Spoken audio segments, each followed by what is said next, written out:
Assalamualaikum warahmatullahi wabarakatuh. Anakku yang baik hati, selamat berjumpa dengan pembelajaran IPA, ciri dan kebutuhan makhluk hidup. Jadi, di sini kita akan mempelajari ciri dan kebutuhan makhluk hidup. Lalu, ciri-ciri makhluk hidup itu apa saja? Nah, yang pertama, makhluk hidup itu bernapas. Manusia bernapas, hewan juga bernapas. Bernapas itu makhluk hidup menghirup dan menghembuskan udara. Alhamdulillah nih, kita masih hidup, masih bisa bernapas, menghembuskan udara, kemudian memerlukan makanan dan air. Jadi kalau dia makan, dia minum, ini artinya ciri makhluk hidup. Jika tidak makan dan minum, makhluk hidup tidak dapat bertahan hidup.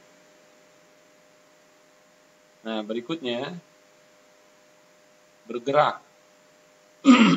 Jadi bergerak, bisa berjalan, ya, untuk mencari makanan dan menghindari musuh.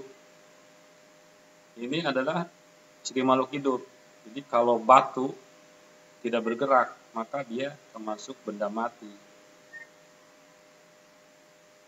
Yang ketiga, tumbuh.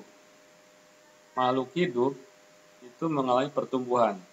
Lihat dari kecambah ini, biji, kacang, kecambah terus tumbuh, tunas, besar, berakar, berdaun. Nah, ini namanya tumbuh. Di makhluk hidup mengalami pertumbuhan dan individu muda menjadi individu dewasa, dari kecil sampai besar. Berikutnya, selain ciri itu, yang kelima adalah berkembang biak. Nah, jadi menghasilkan makhluk hidup yang sejenis, namanya berkembang biak. Apa tujuannya? Untuk melestarikan jenisnya agar tidak punah. Jadi satu keluarga dia akan punya anak, terus punya cucu dan seterusnya. Itu juga ayam, hewan, binatang yang lain sama, ya, beranak pinak. Kemudian peka terhadap rangsangan. Bagian tubuh makhluk hidup akan mengalami perubahan jika terkena rangsangan. Misalnya daun putri malu mengatup setelah disentuh. Ini kalau disentuh dia akan mengatup. Ini namanya menerima rangsangan. Kulit kita kalau ada cuaca yang terik akan terasa panas. Berarti peka terhadap rangsangan di luar. Jadi makhluk hidup itu peka terhadap rangsangan. Kemudian berikutnya adalah kebutuhan makhluk hidup. Di makhluk hidup punya kebutuhan yang pertama adalah untuk hidupnya O2, oksigen udara, ya. Dan ini di udara ini mengandung bermacam-macam gas, antara lain oksigen dan karbon dioksida. Jadi butuh udara, tapi di udara itu ada O2 dan CO2. Nah, O2 ini dihasilkan oleh tumbuh-tumbuhan hijau.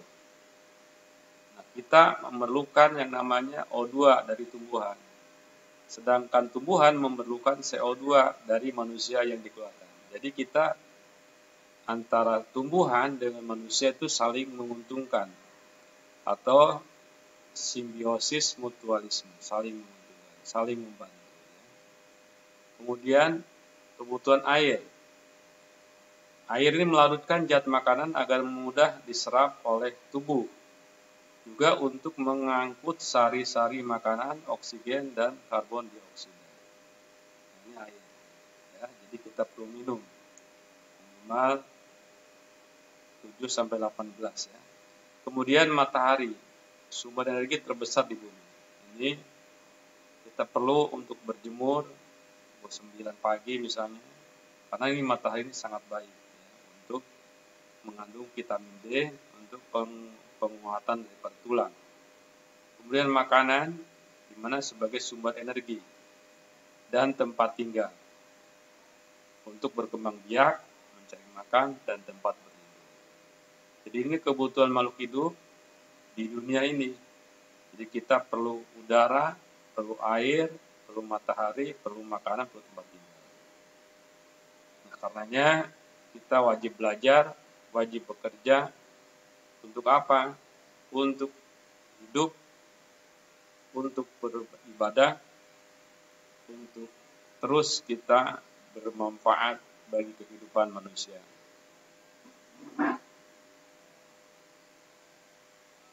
Pengelompokan makhluk hidup, ini ada pengelompokan hewan. Ya.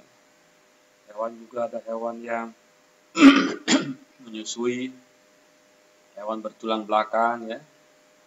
Seperti hewan yang menyusui itu ada kambing, sapi, kerbau, ada hewan-hewan yang bertelur, ada ovipar, vivipar, dan ovovipar.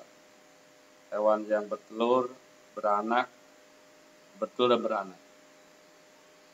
Kemudian pengelompokan tumbuhan. Tumbuhan ada yang tumbuhan berbunga dan tidak berbunga. Kemudian ada tumbuhan darat dan air. Tumbuhan berbunga itu seperti mawar, melati, jagung, dan padi. Tumbuhan tidak berbunga seperti lumut dan paku. Sedangkan tumbuhan darat seperti mangga, kelapa, bunga, matahari, dan kaktus. Tumbuhan air, teratai, dan eceng gondok.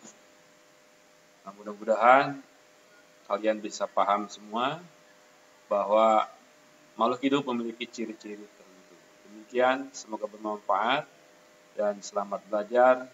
Semoga sukses selalu. Assalamualaikum warahmatullahi wabarakatuh.